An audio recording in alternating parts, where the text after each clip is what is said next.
बिस्मिल्लाहिर्रहमानिर्रहीम। गुमनाम हीरो के मुअज़्ज़ज़ नाज़रीन, अस्सलामु अलैकुम। आइए चलते हैं कहानी की तरफ। सरहदी चौकी के मुहाफ़िज़ भी इंस्पेक्टर ब्रेंद्रा की जान पहचान के निकले। चौकी का इंचार्ज कई साल पहले खटमंडू में रह चुका था। इसने ब्रेंद्रा को पहचान लिया और हम सब को गाड़ी से उतार कर चौकी के रेस्ट हाउस में ले गया, जहां पहले मशरूबात और फिर चाय वगैरह से हमारी तवाज़े की गई। हमारे पास अच्छा खासा सामान था। चौकी के मुहाफ़िज़ों ही ने हमारा सामान उठाकर नोमैन्स लैंड पर रख दिया। इंस्पेक्टर ब्रेंद्रा ने हमें बड़ी गर्मजोशी से रुखसत किया और हम अपना सामान उठाकर सरहद की दूसरी तरफ आ गए, जहां हमारा वास्ता भारतीय चौकी के मुहाफ़िज़ों से पड़ा। हमारे सामान की अगरचे कोई ऐसी चीज नहीं थी जो कानून की ज़द में आती हो, लेकिन भारतीय चौकी पर इमिग्रेशन और कस्टम के अहलकारों का रवैया मुख्तलिफ था। तकरीबन 1.5 घंटे में हम इनसे जो जान छुड़ा सके थे। चौकी से निकलते ही हमें बस मिल गई, जिसने हमें गोरखपुर पहुंचा दिया और हमने वो दिन और इसके बाद की रात गोरखपुर ही में गुजारी और अगले रोज सुबह सवेरे अपने अगले सफर पर रवाना हो गए और लखनऊ और कानपुर से होते हुए शाम के करीब आगरा पहुंच गए। अगरचे शाम के बाद भी आगरा और जयपुर के दरमियान बसों वगैरह की आमदोरफ्त जारी रहती थी, लेकिन ये रात हमने आगरा में गुजारने का फैसला कर लिया था। दोनों के लिए ये सफर खासा दिलचस्प साबित हो रहा था। इसने बड़ी इमारतें सिर्फ काठमांडू में देखी थी, लेकिन यहाँ बड़े शहरों के बीच सफर करते हुए फलकबोस इमारतें देखकर इसकी आंखें हैरत से फटी जा रही थी। इसके लिए सबसे हैरत अंगेज चीज ट्रेन थी। नेपाल में तो ट्रेन का तस्वर ही नहीं था। गोरखपुर से लखनऊ तक हमने ट्रेन ही में सफर किया था और इससे आगे आगरा तक का फासला बसों में तय हुआ था, क्योंकि ट्रेनों की आमदरफ्त के औकात मुकर्रर थे और बस किसी भी वक्त मिल सकती थी। आइंदा रोज हम आगरा से दिल्ली पहुंच गए। रात दिल्ली में गुजारने के बाद दूसरी सुबह हम जयपुर जाने के लिए पिंक सिटी एक्सप्रेस में सवार हो गए। मज़कूरा ट्रेन जयपुर और दिल्ली के दरमियान चलती थी और 270 किलोमीटर का ये फासला 5 घंटे में तय करती थी। प्लेटफार्म पर मौजूद एक कुली ने हमारा सामान एक बोगी में पहुंचा दिया। वो 6 मुसाफिरों का कंपार्टमेंट था। 2 मुसाफिर पहले से मौजूद थे। एक उदेड़ उम्र आदमी जिसने धोती और कुर्ता पहन रखा था। इसके साथ एक जवान लड़की थी जिसने शोक रंगों वाला राजस्थानी लिबास पहन रखा था। इसके सर पर चुनरी थी, लेकिन इसका चेहरा नजर आ रहा था। बूढ़े ने इसके पहलू में कोहनी से ठहोका मारा तो इसने जल्दी से घूंघट निकाल लिया और खिड़की की तरफ सिमट कर बैठ गई। बूढ़ा भी सरक कर इसके साथ जुड़ गया। मैं दिल ही दिल में मुस्कुराए बगैर नहीं रह सका था। मुझे समझने में देर नहीं लगी कि ये जवान लड़की इस बूढ़े की बीवी थी। ये महज इत्तेफाक था कि मैं दूसरी सीट पर खिड़की के साथ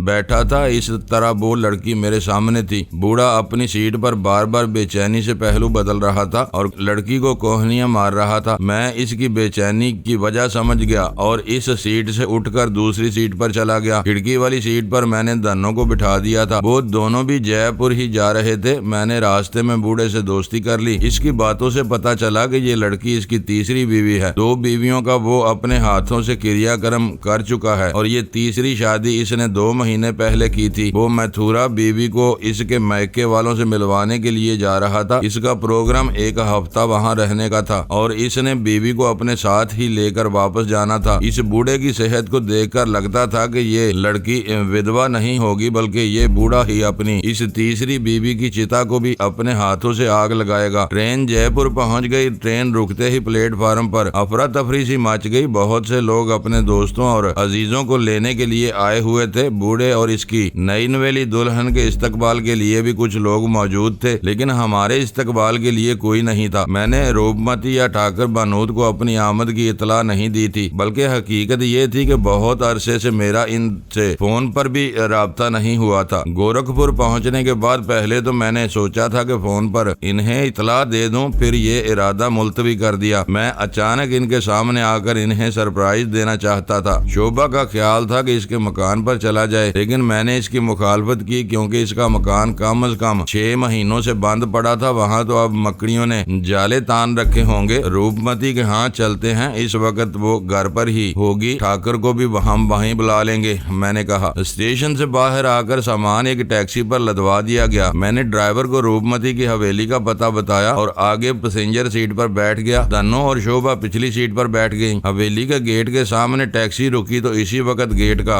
जैली दरवाजा भी खुला। वो मुंदरी थी जो बाहर निकलकर उलझी हुई नजरों से टैक्सी पर लदे हुए सामान और पिछली सीट पर बैठी हुई शोभा और धनो को देख रही थी। मुझ पर अभी तक इसकी नजर नहीं पड़ी थी। मैं दरवाजा खोलकर नीचे उतरा तो मुझे देखते ही मुंदरी का मुंह इस तरह खुले का खुला रह गया जैसे इसने कोई अजूबा देख लिया हो। फिर दूसरे ही लम्हे वो चीखती हुई अंदर की तरफ दौड़ गई। मैंने दरवाजे के अंदर कदम रख दिया। लान में कुर्सियों पर चंद लोग बैठे हुए थे। चाय का दौर चल रहा था। मुंदरी को चीखते पाकर वो सब मुड़कर गेट की तरफ देखने लगे। एक औरत झटके से कुर्सी से उठी। इसने शानदार साड़ी पहन रखी थी। वो एक हाथ से साड़ी संभाले दौड़ती हुई मेरी तरफ लपकी और वालहाना अंदाज में मुझसे लिपट गई। वो रूपमती थी। रूपमती का जोशो खरोश काबिले दीद था। वो बार बार मेरा मुंह चूम रही थी। लान में बैठे हुए दूसरे लोग भी उठकर हमारी तरफ आ गए, लेकिन वो सब चेहरे मेरे लिए अजनबी थे। रूपमती ने धनो और शोभा का इस्तकबाल भी बड़े पुरजोश अंदाज में किया था। दोनों मुलाजिम भी भागे आए थे।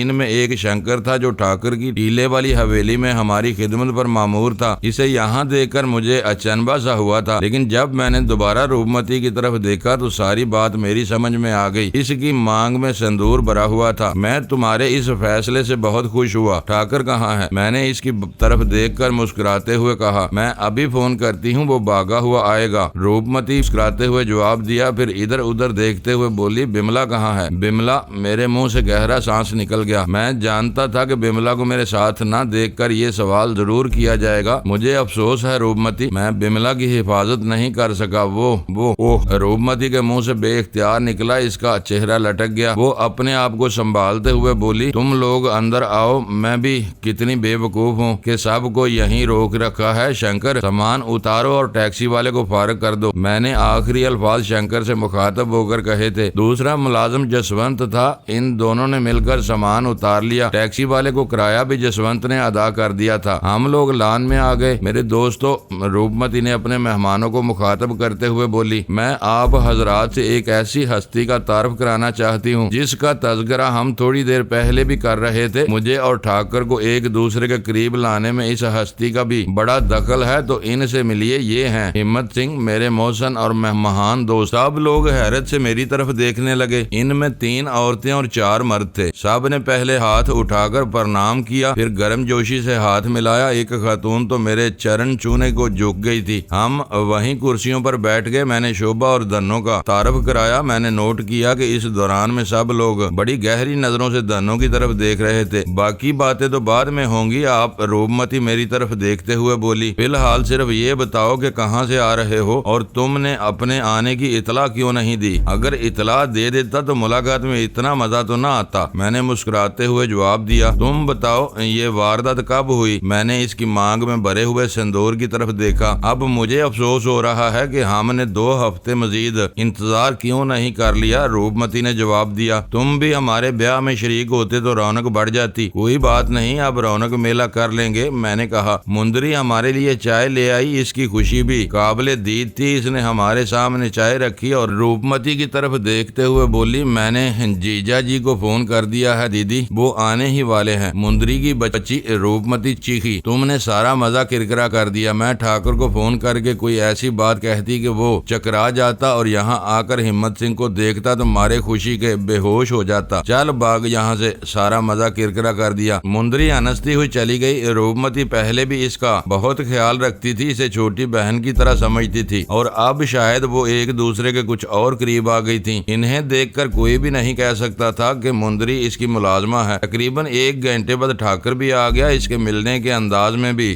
गर्मजोशी नुमाया थी। वो बड़े फख्र से अपने दोस्तों को बताने लगा कि मैं कौन हूँ, जबकि रूपमती इन्हें पहले ही बता चुकी थी। ठाकर शोभा से बड़ी गर्मजोशी से मिला था। बातों में वक्त गुजरने का एहसास भी नहीं हुआ। अब तक के तवील सफर की धूल ने हमारे हुलिये बिगाड़ रखे थे और किसी को भी हमारी हालत का ख्याल नहीं आया था। बिल आखिर मैंने ही इनकी तवज्जो इस तरफ मबजूल कराई थी। अगर इजाजत हो तो हम अपने हुलिये दुरुस्त कर लें। अरे मुझे तो ख्याल ही नहीं रहा था। रूपमती एक झटके से उठ गई। आओ आओ अंदर चलो, मैं तुम लोगों को गुसल खानों का रास्ता दिखाऊं। हम रूपमती के साथ हवेली में आ गए। हमारा सामान पहले ही अंदर पहुंचाया जा चुका था। शोभा और और धन्नो ने अपने अपने बैग खोल लिए और मैं अपने बैग से कपड़े निकालकर एक कमरे में घुस गया। तकरीबन पौन घंटे बाद मैं तैयार होकर बाहर निकला। रूपमती और ठाकुर इस वक्त भी लान में बैठे हुए थे। इनके मेहमान जा चुके थे। ठाकुर उठकर मुझसे लिपट गया। 1 घंटा पहले की मुलाकात शायद इसकी तसल्ली नहीं हुई थी। थोड़ी देर बाद शोभा और धन्नो भी आ गई। इन दोनों ने साड़ियां पहनी थी। धन्नो सडोल जिस्म और दराज कामत की मालिक थी। सुर्ख और सफेद रंगत पर नीले रंग की साड़ी इस पर खूब जच रही थी। ठाकुर बार बार कुन आंखियों से इसकी तरफ देख रहा था। कुछ देर बाद इसने भी बिमला के बारे में सवाल कर डाला। मेरे ख्याल में रूपमती इसे बता चुकी थी कि बिमला अब हम में नहीं रही। लंबी कहानी है, मैंने गहरा सांस लेते हुए जवाब दिया। बाद में बताऊंगा, इस वक्त मैं कुछ कहने का हौसला नहीं रहा। ठाकुर ने मजीद कोई सवाल नहीं किया। मुंदरी ने आकर ये कहा कि खाना लग चुका है। हम लान से उठकर अंदर आ गए। लंबी चौड़ी मेज अनवाओ एक शाम के खानों से भरी हुई थी। मुंदरी ने मुख्तसर वक्त में बड़ा जबरदस्त एहतमाम कर डाला था। खाने के बाद हम लाउंज में बैठ गए, लेकिन कुछ ही देर बाद ठाकुर मुझे लेकर उठ गया और रूपमती की तरफ देखते हुए बोला, तुम लोग गपशप करो, हम 1 घंटे में वापस आ जाएंगे। हम दोनों हवेली से बाहर आ गए। गेट के सामने ही ठाकुर की शानदार कार खड़ी थी। मैं पैसेंजर सीट पर बैठ गया और ठाकुर ने स्टीयरिंग संभाल लिया। कार हरकत में आकर 1-2 गलियों में घूमने के बाद मेन रोड पर आ गई। मैं बहुत अरसे बाद जयपुर आया था। वही कूचे बाजार थे, वही रौनक थी, वही कुशादा सड़कें और इन सड़कों पर वही गहमा गहमी थी। कुछ भी नहीं बदला था, मगर मुझे सब कुछ नया नया लग रहा था। कार मुख्तलिफ सड़कों पर घूमती हुई MI रोड पर आकर एक खूबसूरत 2 मंजिला बिल्डिंग के सामने रुक गई।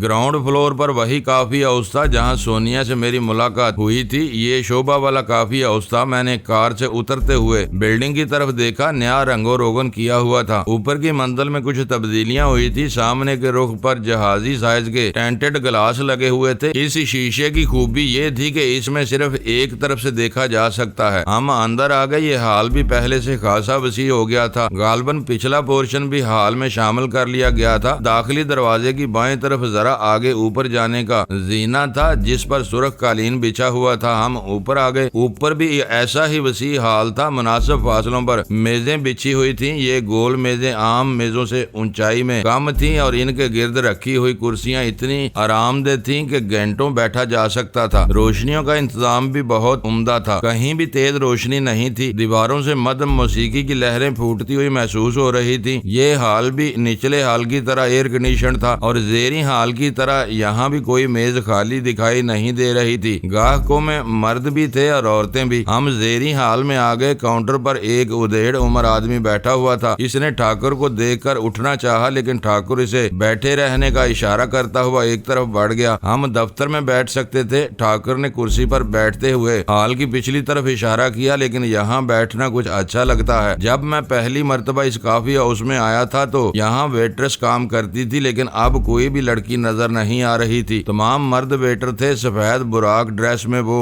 बड़े स्मार्ट नजर आ रहे थे। ठाकुर ने एक वेटर को काफी के लिए कह दिया, फिर मेरी तरफ देखते हुए बोला, ये शोभा वाला काफी हाउस है। मैंने इसकी इजाजत के बगैर इसमें कुछ तब्दीलियां की हैं। वो तब्दीलियां मुझे नजर आ रही हैं। मैंने जवाब दिया, लेकिन तुमने तो इसका काफी हाउस का सौदा कर लिया था ना। तुम्हें तब्दीलियां करने का पूरा हक हासिल है। सौदा बज़ुबानी हुआ था और मैंने इसे कोई अदायगी भी नहीं की थी। ठाकुर ने कहा, दरअसल पहली मर्तबा ऋषि कैश में शोभा से बात हुई थी तो वापस आते ही मैंने इस बिल्डिंग पर काम शुरू करवा दिया था। ऊपर की मंजिल पर फ्लैट की तरह कमरे थे जो मैंने तड़वा दिए। इस दौरान में इतला मिली कि शोभा को देशमुख उठाकर ले गया है। मैं इसके लिए परेशान तो बहुत था, लेकिन यहाँ मैंने काम जारी रखा। वो चंद लम्हों को खामोश हुआ, फिर बात जारी रखते हुए कहने लगा, मैंने इस काफी हाउस का इफ्तिताह करके रूपमती के नाम से अकाउंट खुलवा दिया। ये मैनेजर वही है जो शोभा के दौर में था। बैंक अकाउंट अगरचे रूपमती के नाम पर है, लेकिन वो सिर्फ चेक पर दस्तखत करती है, जबकि सारा हिसाब किताब स्वरूप चंद के हाथ में है और मैं सारे बिजनेस की निगरानी करता हूँ। वो एक बार फिर खामोश हो गया। वेटर ने हमारे सामने काफी सर्व कर दी। मुझे यकीन था शोभा को कुछ नहीं होगा, वो जरूर वापस आएगी। ठाकुर ने अपने सामने रखा हुआ मग उठाते हुए कहा, मैंने इसका बिजनेस और सारा हिसाब किताब इमानत के तौर पर संभाला हुआ है। अब वो आ गई है। इसे सही सलामत और तंदुरुस्त देखकर मुझे खुशी हुई। वो चंद रोज आराम कर ले तो मैं इसकी इमानत इसके सुपुर्द कर दूंगा। मैंने दुनिया में बहुत कम ऐसे अफराद देखे हैं जो अपने सीने में ऐसे जज्बात रखते हैं। मैंने कहा, शोभा यकीनन ये सब कुछ जानकर बहुत खुश होगी। होगी। मैंने चंद लम्हों की खामोशी के बाद इसे शोभा के बारे में बताया कि वो किस तरह मर मर कर बची है। इस वक्त 12:30 बज चुके थे, लेकिन कॉफी हाउस की रौनक में कोई फर्क नहीं आया था। ग्राहकों की आमदोरफ्त इसी तरह जारी थी। ठाकर बता रहा था कि रात 2 बजे जब रेस्टोरेंट बंद किया जाता है तो इस वक्त भी यहाँ इसी तरह ग्राहक मौजूद होते हैं। इन्हें माजरत करके बड़ी मुश्किल से बाहर निकाला जाता है। 1 बजे हम वहाँ से उठ गए। ठाकर ने मैनेजर स्वरूप चंद को कुछ हदायत दी और हम कॉफी हाउस से बाहर आ गए। इससे आगे स्टेशन रोड पर ठाकर का अपना विक्रम होटल का रेस्टोरेंट भी रात 2 बजे तक खुला रहता था। वापस आते हुए हम कुछ देर वहाँ भी रुके और जब घर पहुँचे तो 2 बज चुके थे। धनो सो चुकी थी, लेकिन शोभा और रूपमती जाग रही थी। तुम लोग 1 घंटे का कह कर गए थे और अब आ रहे हो, रूपमती ने कहा। इसके लहजे में शिकायत नुमाया थी। कॉफी हाउस में बैठकर बातें करने लगे तो वक्त गुजरने का ख्याल ही नहीं रहा। ठाकर ने जवाब दिया। हम भी वहीं बैठ गए और जब बातों का सिलसिला शुरू हुआ तो वाकई वक्त गुजरने का एहसास तक नहीं हुआ। मुझे अपनी कहानी सुनाने के लिए अगरचे कई रातें दरकार थी, लेकिन मैंने ऋषिकेश में शोभा के अगवा से लेकर अब तक के वाकयात निहायत मुख्तसर तौर पर बता रहा था। इस दौरान में बिमला का जिक्र भी आया था, जिससे थोड़ी देर के लिए फजा सोगवार हो गई थी। सुबह 4 बजे तक हमारी बातों का सिलसिला जारी रहा। हमारे सोने का बंदोबस्त ऊपर की मंजिल पर किया गया था, ताहम धनो नीचे ही एक कमरे में सो गई थी और इस वक्त इसे जगाना मुनासिब नहीं समझा गया। रूपमती हमें ऊपर ले आई। कई कमरे थे और सब के सब आराज था। मैंने इस कमरे पर कब्जा कर लिया जहाँ पहले रूपमती रहा करती थी और मैं भी कई रोज तक इसी कमरे में सोया था। शोभा इतनी बड़ी हवेली देखकर हैरान हो रही थी। मैंने रूपमती के बारे में बहुत किस्से कहानियां सुनी थी, लेकिन ये तो बहुत मुख्तलिफ साबित हुई। मुझे यकीन नहीं आता कि ये वही रानी रूपमती है जिसके बारे में हर रोज एक नई कहानी सुनी जाती थी। ये बात शोभा ने इस वक्त कही थी जब हम दोनों ऊपर वाले हाल में खड़े थे और इसी वक्त रूपमती इस कमरे से बरामद हो रही थी जो शोभा के लिए मुंतखब किया गया था। इसने शायद शोभा की बात सुन ली थी। रूपमती की शख्सियत में इस तब्दीली के लिए मुझे हिम्मत सिंह का शुक्र गुजार होना चाहिए, इसने कहा और करीब आकर मेरे कंधे पर सर टिकाकर खड़ी हो गई। ये शख्स अगर मेरी जिंदगी में ना आता तो मैं आज भी गंदगी की दलदल में पड़ी रहती। मैं तो जीवन के आखिरी लम्हों तक हिम्मत सिंह का एहसान नहीं भूल सकती। बात करते हुए रूपमती की आंखें भीग गई थी। मैंने इसके सर पर हाथ फेरा और फिर कंधा थपथपाने लगा। जिंदगी में अगर ये नशेबो फराज ना हो तो जीने का मजा नहीं आता। मैंने कहा, मुझे देख लो कैसे कैसे मुसाइब से 2-4 रहा हूँ, लेकिन मैंने कभी हिम्मत नहीं हारी, इसीलिए तो मैंने तुम्हारा नाम हिम्मत सिंह रखा था। रूपमती बोली और मुझे याद आ गया कि वाकई ये नाम रूपमती ने ही दिया था। अब सोने का इरादा है या रात का बाकी हिस्सा भी यूं ही खड़े खड़े बातों में गुजार दोगी? मैंने कहा। सॉरी जी, रूपमती मुस्कुरा दी। ठीक है, अब तुम लोग आराम करो, सुबह बातें होंगी। रूपमती नीचे चली गई। मैं शोभा के साथ इसके कमरे में आ गया। कुछ देर वहाँ खड़ा इससे बातें करता रहा और फिर अपने कमरे में आ गया। बिस्तर पर गिरते ही मेरी आंख बंद होने लगी। सुबह मेरी आंख 10 बजे के करीब खुली थी। बाकी सब लोग मुझसे पहले जाग चुके थे। ठाकुर तो सुबह 7 बजे ही होटल चला गया। ये इसकी बड़ी अच्छी आदत थी कि अपने काम की तरफ से इसने कभी गफलत नहीं बरती थी। वो कारोबार पर पूरी तवज्जो देता था। मेरे जागने से पहले धनो और शोभा ने घूम फिर कर पूरी हवेली देख ली थी। धनो की जिंदगी तो एक इबादत गाह में गुजरी थी। शोभा अगरचे जयपुर में ही रही थी, लेकिन इस किस्म की महल नमा हवेली में आने का इसका पहला मौका था और राजाओं महाराजाओं की जिंदगियों के बारे में बारहा हैरत का इजहार कर रही थी।